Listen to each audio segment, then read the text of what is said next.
جو بونس انت يا هشام انت درستي المسيحيه. نعم قريت المسيحيه. نعم والمسيحيه كانت مدخل انني خرجت من الدين. وفي نظرك فيها خروطك بحال تاع الاسلام ولا شكون اللي فيه بزاف السلوكيه؟ بجوجهم فيهم السلوكيات. العهد القديم عامر بالسلوكيات، سيرتو العهد القديم عامر بالسلوكيات، عامر بشي حوايج يخريو بالضحك. مي تنقول ان الاسلام بحال تطور ديال السلوكيات، لان مثلا بغيتي تعرف على الجنه والنار مثلا ما غتلقاش بزاف في الكتاب المقدس، ما غتلقاش بزاف. الكتاب المقدس تنهضر على الاسفار القانونيه، يعني الكتاب المقدس اللي تيامنوا به المسيحيه، القديم والجديد، يعني النوفو تestامون، البيبل، لا بيبل غتلقى فيها ما غتلقاش فيها شي حاجه كاع قليل داكشي على الجنه والنار. في الاسلام غتلقى بزاف الحوايج على الجنه والنار وغتلقى التفاصيل. هذا ما تيعنيش ان المسيحيين ما كانوش يفكروا في الجنه والنار، كانوا تيفكروا في الجنه والنار. كانوا المسيحيين تلقى الكتب الابوكريفه اللي ماشي قانونيا، يعني اللي تلقاهم كاين اللي تيهضر على التفاصيل كاينه في الجنه، تفاصيل كاينه في يعني في العذاب، كاين صور تلقاهم في الكنيسه اللي تتبين كيفاش بنادم تيتعذب وداكشي كله مبني على كتابات قديمه. يعني كانوا تيفكروا في هذه الامور هذه. الاسلام راه من جاب شي حوايج اللي جداد، مثلا الحور العين ما كانتش، هذا الكونسيبت ما كانش كاع. يعني علاش الله تيشهي المؤمن في الحور العين، المؤمن المسلم في الحور العين، وما عمر شهى المؤمن المسيحي ولا اليهودي ولا هذه؟ علاش ما كانش يشهيهم بالحور العين؟ واش ما كاينش الحور العين في المسألة؟ ما فراسيش ما كاينش حور العين، كاينه في الاسلام. فعلاش علاش الله واش الحور العين تخلقوا مع الاسلام؟ واش تخلقوا مع الاسلام؟ يعني ما كان تاج الاسلام هاد قال لهم حق نسيت راه كاين تيتيز في الجنه. ما كاينش اصاحبي، راه اوكي على بني اسرائيل، على هادوك اللي مشاو للارض المقدسه وتقاتلوا، والانبياء ودوك اللي قاتلوا مع الانبياء ديالهم، علاش وكان يقول لهم راكم الا متوا غتجاهدوا تمشيو للحور العين. هذه كانت مزيانه. ياك الحور العين كانوا كاينين يعني هما ديجا كاينين. علاش ما عمرو هضر عليهم؟ هنا في المشكل ديال ان الاديان تتبروجيكتي ولا تتعكس البيئه اللي تكون فيها داك الدين. ما تلقاش قالوا لك هشام، قالوا لك راه علاش ما كاينش حور العين، حيت تحرفوا دوك الكتب. الا تحرفوا دوك الكتب باش يحيدوا منهم حور العين، حاجه اللي تغري المتدين باش يمشي جنة. تحريف هذه ديك اللعبه ديال عرفتي بحال ديك اللي تتبقى تناقش مع معضله الصرف، الاخر تيقول لك حكمه يعلمها الله. هي هذه تحريف. يعني اي حاجه اجي تقول لي فين عمر شي واحد تسوق لشي واحد سميتو السيمو في الكتب، واخا القران ديالكم مبشرا بنبي ياتي من بعد اسمه احمد، ما كايناش. تيقول لك واحد تحرفات كانت حيدوا عليه ولا الحرام حيدوا المسيحيين. هذه ايوا ما يعني ما يمكنش نتناقشوا بالطريقه هذه. ما يمكنش اي حاجه قلتها لك تقول لي راه كانت وتحرفات. لا تهضر معايا بمنطق. كيفاش كانت وتحرفات؟ تهضر معايا بمنطق. ياك المسيح هو اللي بشر بمحمد، ياك بشر به. ايوا عندنا الاناجيل، حنايا عندنا مخطوطات قديمه على هذه. يعني شنو بداو تيحيدوها؟ هي بداو تيحيدوا داك السيمو، بداو يحيدوه من البدايه، بداو يحيدوه ولا كيفاش؟ بزاف المشاكل. علاش كنت تنهضر على الكونسيبت الجنه والنار، انه ابن بيئته. هذا الكونسيبت هذا ابن بيئته، لان الا جيتي تشوف علاش المسيحيين وهذه ما كانوش اوبسيدي بداك، بقى يهضر لك على وعنده الا مشيتي الا امتي بالمسيح غتلقى بير ديال الماء والنافوره، وهذه ما كانوش يهضروا على هادشي هذا. ولكن القران قهرنا، انهار تجري من تحتها الانهار، تجري من تحتها الانهار، وكل واحد عنده نهر وعنده نهر، وانت عندك واد وانت عندك واد وانت عندك بحيره وانت عندك هذا. يعني قهر، لان انسان صحراوي ميت بالصهد، ما كاينش الماء. فالجنه غيكون فيها بزاف تهضر على الماء، بزاف تهضر على الماء، حيت ما هذاك الشيء اللي تيتمناه داك الصحراوي، تيتمنى الماء. تخيلي ان مثلا هذا القران هذا نزل في السويد، يبدا يهضر لهم على الماء، يبداو يتسائلوا، يبدا يقول لي علاش كيفاش بيرت لي حنا راه عندنا الماء. دابا كنت تسنى الله شويه وصوبنا حنا الروبينيات والماء، وتجي تقول لي انا غيكون عندي بير. انا ما بغيتش بير، انا بغيت روبيني. اجي تقول لي لا وغتكون عندك خيمه. اش ما بغيتش انا خيمه. لا وغادي تلبس جلابه خضراء. ما بغيتش نلبس انا جلابه خضراء، انا بغيت سروال جين في الجنه. شي حوي حيت هذيك الجنه عباره على داك الشيء اللي باغي داك الصحراوي اللي تما اللي جا عنده السيمو. فيهضر لي على الماء، غيهضر لي على الظل، ديما تيهضر على الظل. الظل والظل ممدود يعني ما كيتقطعش. واحد الشجره قداش زعما باش تضلل زعما تحت الشجره ويمشي الراكب فيها، وديما مسيره 500 سنه نعرف مسيره 100 او مسيره كذا. نجيو الكونسيبت مثلا، الكونسيبت ديال الجنه في المسيحيه، واخا ما نهضروش ما كاينش لي ديتاي بزاف، ولكن تيهضروا على مدينه الله، مدينه الاله، مدينه الرب، على انها واحد المدينه فيها اسوار عاليه. علاش؟ لان كان عنده مشكله الامن اكثر من اي حاجه اخرى، مشكله الامن. فانت في الجنه غتكون امين، ما عندهمش مشكله الماء، عندهم مشكله الامان. بحال تيعكس دائما داك شنو باغي هذاك السيد. حنا دابا الا جا عندك الا جا الله اختار دار عقله شويه واختار انه ما يهضرش مع واحد ما تيعرفش اللي من الزرواطه وداير بحال النياندرتال عايش ما عرف واحد القرون ما كي دايره القرن عصور برونزيه، وهداه الله انه ولا العصر الحجري، هداه الله انه تسنى حتى حنا صوبنا الانترنت وقدينا الامور وكل شيء مزيان. هداه الله انه يتواصل معنا. وراه ما يمكنش يهضر لنا حنا على البير ويهضر لنا على الصور ويهضر لنا على الظل، خصو يهضر معنا بداك الشيء ديالنا. اذا هاد الجنه هادي واش فيها داك الشيء ديال الصحراوه ديال القرن السابع، ولا شي جنه ديالنا حنا، ولا جنه ديال هذوك اللي يجيو من مورانا؟ وتخيلي واحد بنادم 2.0 اللي غيجي من هنا 100 عام ولا 200 ولا 1000 عام، خونا نص آلة نص بنادم، كيدير مع هذا يدخل الجنه ولا غيدخل النار؟ ولا هذا مولود مبروغرامي ديجا. هشام، كيفاش جاتك انت الفكره كي درتي تدخلتي لمواقع التواصل؟ انا دخلت في الاول البالتوك، ما كنت نعرف لا مواقع التواصل الاول، وهذاك الشيء قديم. انا لاسيان، انا شفت البدايات ديال اليوتيوب، يعني يلا بدايات اليوتيوب، شفت البدايات ديال الفيسبوك. من الفيسبوك جديد، اليوتيوب كان قدم منه.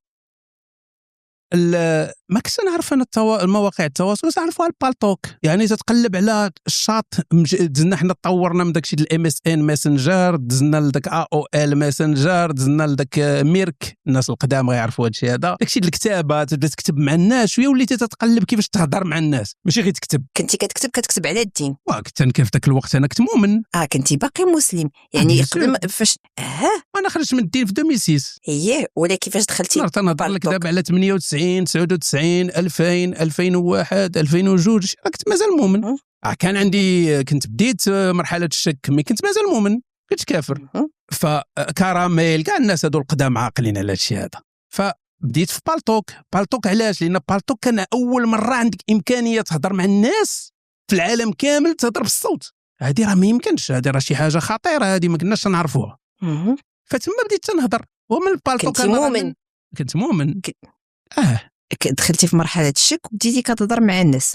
انا بديت نهضر في البالتوك من 99 وجبت، وكتهضر 99 2000 2001. كنت انا في اكبر الرومات اللي كانوا في بالتوك، كنت انا فيهم ادمين. ديال الملاحده ولا ديال المؤمنين؟ لا، ديال الدين ونقاشات. حيت انا كنت قاري المسيحيه، فانا مي قاري المسيحيه اش كنت ندير محاضرات، كنت ندير نقاشات مع المسلمين، مع المسيحيين، تناقشهم في الدين ديالهم. الناس ما عرفتش واش يكونوا هنا شي ناس اللي لاسيانات في بالتوك. انا كان سميتي المرابط، كنت معروف، كان سميتني المرابط على زعما المغربي، زعما المرابط من المرابطين. فكان سميتي المرابط، وكنت يعيطوا لي الشيخ المرابط. انا ما شيخ ما والو، المهم تيقولوا لي الشيخ المرابط. كنت ادمين، وكنت كنت خاربها تما في ذاك الرومات. تنهضر لك الرومات ديال بالتوك في ذاك الوقت كانوا تيدخلوا لهم 1000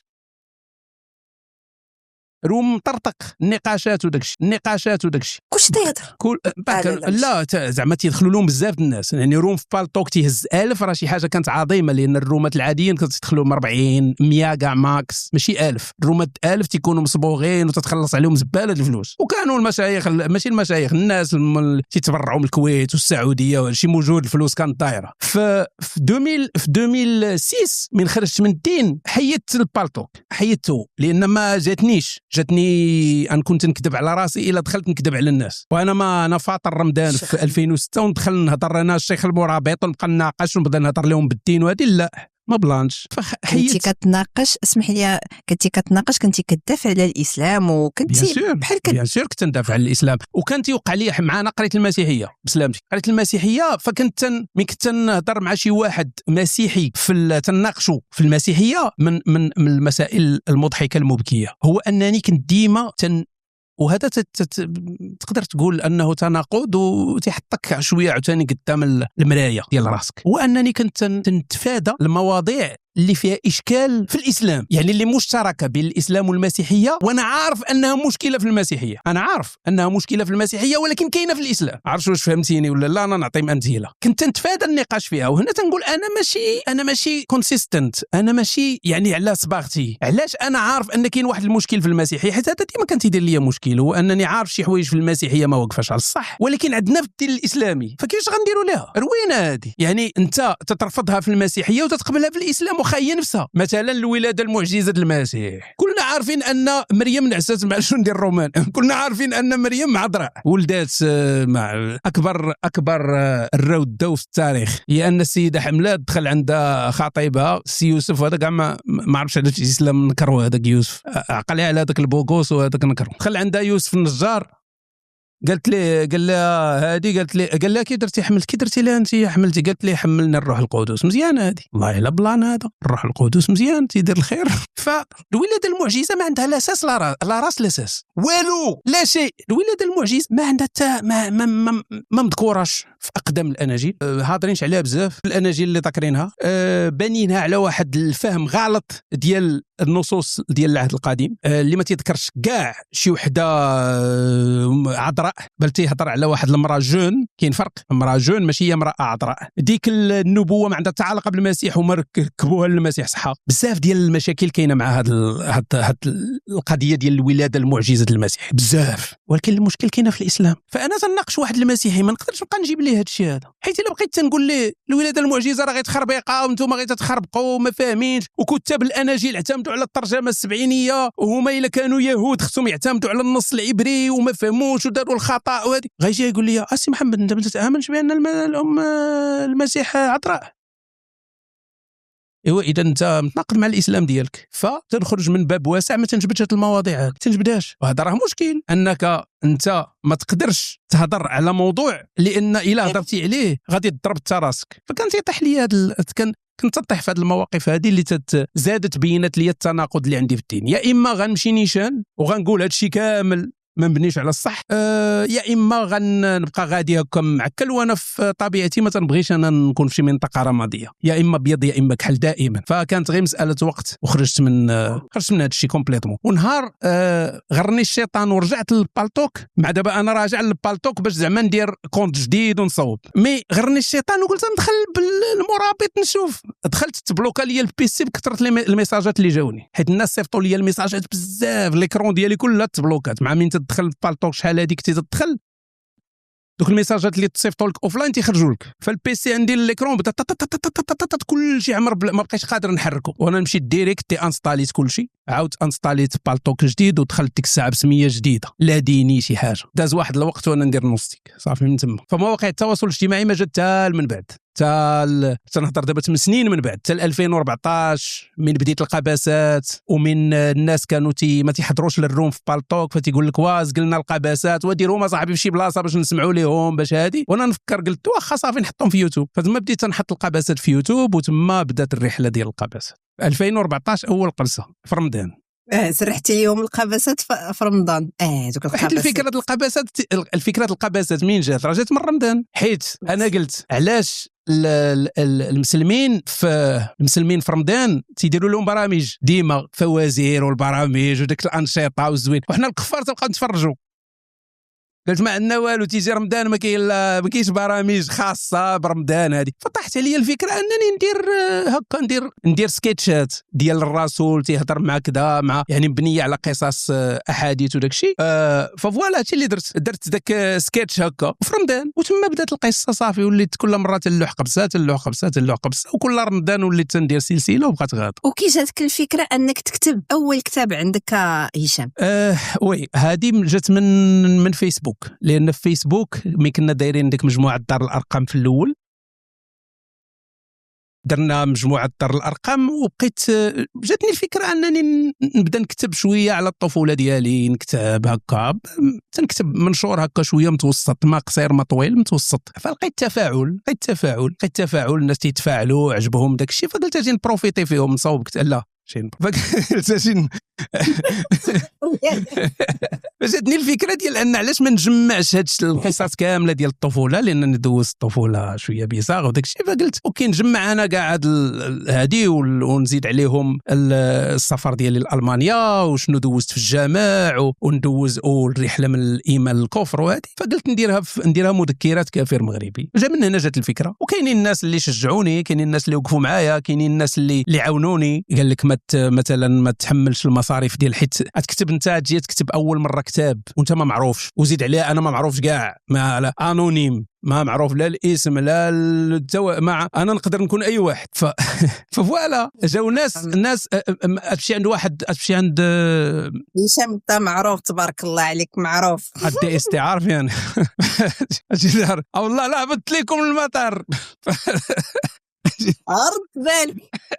رد بالك خاطيه حامضه دابا حامضه ما رجوله والله تنهبط للمغرب رجوله البوليس مع دابا انا المشكل عندي انا نبدل سميتي، فمين تدخل المغرب طبعا هما تيطلبوا لك لاكارت، هذه ديما تيقول لك لاكارت ناسيونال، واخا تعطي باسبور اجنبي تيقول لك لاكارت، وانا باسبور اجنبي في اسم اجنبي، ما عنديش سميه ديالي، انا مبادل سميتي، فتنعطيه باسبور اجنبي، فمتي شد هكا تيشوف فيا تيقول لي انت وجهك ما متوافقش مع الباس ديالك ما يمكنش تكون انت واحد عنده وجه بوشعيب على فوالا، تقول لي انت عامل هضرتك بين المرقه صاحبي، ما يمكنش، انت هي ديالنا، انت ماشي ديال هادو، عطيني لاكارت ناسيونال، تقول لي انا تقول لي ما عنديش لاكارت ناسيونال، باسبور ما عنديش باسبور، هذا هو اللي عندي، ما عنديش لاكارت ناسيونال، فتيبدا يقلب تيجبدني تيدير الكمبيوتر تيجبدني، والخايبه هي ديما من تاك البوليسي تيجي داك صاحبو تيجي المشكله هذيك تيكون غير واحد صافي، ما تيكونوا جوج تكون مشكله، تيبدا يزرر دوك صحابو، تيجي واحد من هنا تيبداو يطلعوا زعما باش يكتشفوا شي حاجه زعما. ولكن كتهضر معاهم بالدارجه؟ تنهضر معاهم بالدارجه، انا ديما تنهضر بالدارجه، ما فياش العياقه، انا نهضر ماشي ما فياش العياقه، ما نعرفش نهضر فرنسي ولكن كتعطيهم السميه تاعك اللي كانت عندك المغربيه؟ لا تنعطيهم باش يقلبوا، راه حيت هما ما يلقاونيش بسميه اجنبيه، فتيلقاوني تيجي تيشوفوا هكا تيقولوا ها النمره د لاكارت لقيناها، فهنا بعض المرات تيقول لك وكيفاش تنبدل السميه وكيفاش هادشي هذا، حيت انا نبدل كل شيء، انا نبدل السميه كامله، تيقول لي انت كيفاش انت زعما بحال اللي وليتي شخص اخر، وتنقول لهم لاسباب تقنيه، والله الا هذا هو الجواب اللي تنعطيهم دائما، تنقول لهم اسباب تقنيه، فتيضحكوا غالبا تيكونوا شباب هكا تيضحكوا هادي وتيدوزني. فكاينين الناس اللي عاونونا، لان الناشر في المغرب تمشي عند ناشر ما تعرفكش تمشي عنده تقول له انا بغيت نكتب كتاب وانت اللي غادي تطبعوا ليا وانت اللي غادي توزعوه، يقول لك ما يمكنش، انت غير معروف، ما علاش غندير معاك انا هذا البليزير هذا، ندير فيك انا هذا البليزير هذا ونخسر فلوسي باش نطبع لك الكتاب ونوزعه وندير هذا الشيء هذا، ما نديرهاش، انت اللي غتحمل المصاريف، انت غتحمل المصاريف ديال الطبع وتحمل المصاريف كامله، انا نتكلف داكشي الاخر، ولكن انت اللي غتخلص ديك الساعه الا تبع الكتاب ولا هذه شغلك هذاك ما تبعش، هو ما تيتحملش ديك الساعه المسؤوليه. فهذا الشيء اللي وقع، يعني وقفوا معنا الناس، كاين الناس اللي عاونوا، هذه جنود الخفاء تكلفوا بهذا الشيء كامل ودازت الامور مزيانه. تما بدات مذكرات كافر مغربي، ومن بعدها جا حوار مع المسلم اللي ساكن فيها، ومن بعد العدميه البراغماتي. وانا اللي ما فهمتش كيفاش المغرب تيقول لك بانه كاين قانون تاع ازدراء الاديان والكتب ديالك كيتباعوا نورمال، وكاينين عندك دور النشر اللي يقبلوا انهم يطبعوا لك الكتاب ديالك، خصوصا مذكرات كافر. المغرب ما مفهومش، حيت انا ما باش نكون صريح انا ما كنتش تنظن انهم ما يقبلوا، حيت تتقول كون غير كانت مثلا مذكرات كاع نقولوا كاع حنا لا ديني ربما دوزوها بشغيمه الماء وخا هي قاصحه، ولكن كافر مغربي هذه شويه زايده في النيفو، فما كنتش نتوقع انهم يقبلوا، لكن قبلوا.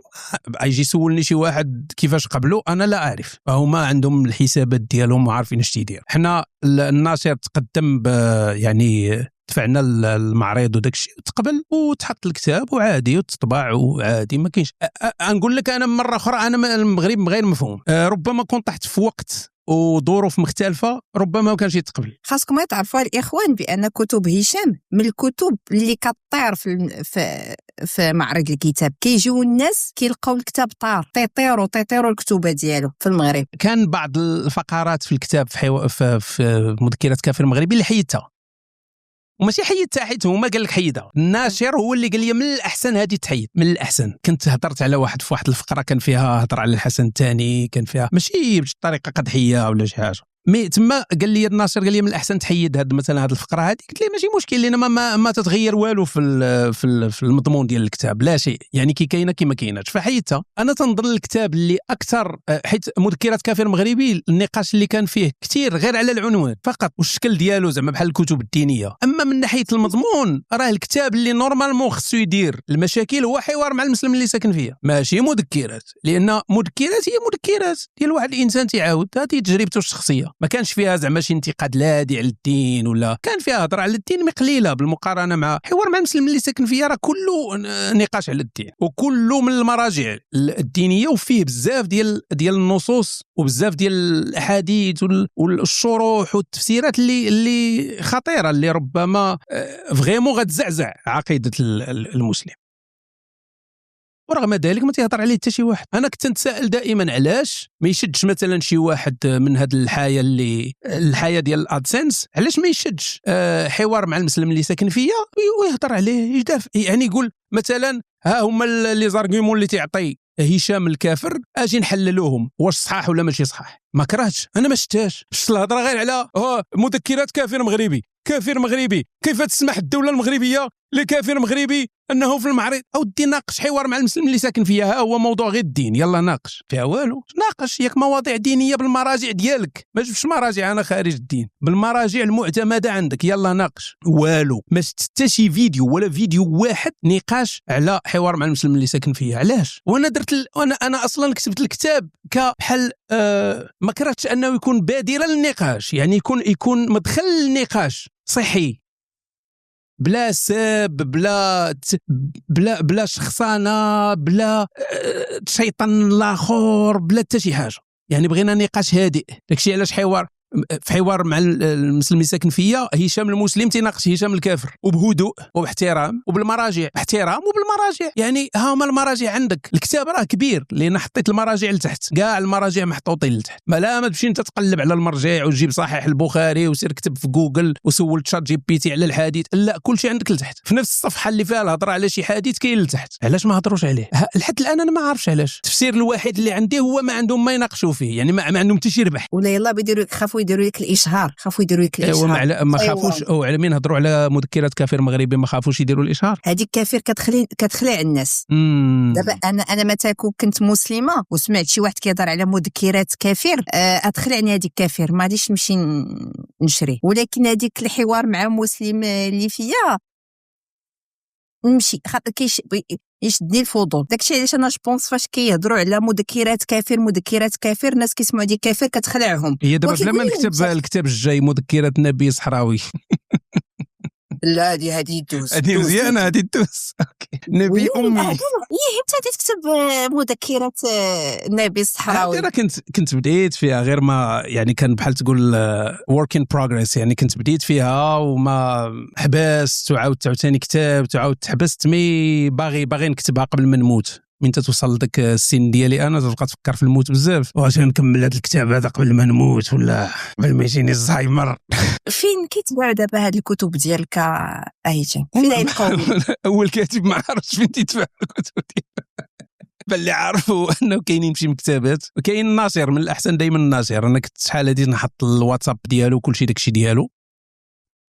الناس اللي مثلا اللي على برا يقدروا يتصلوا ديريكت بالناشر يقولوا ليه بغينا هذا الكتاب هذا، تتخلصوا تيصيفط لك الكتوبه باغ بوست تيجوا عندك حتى للدار. كاع الكتوبه ثلاثه بهم.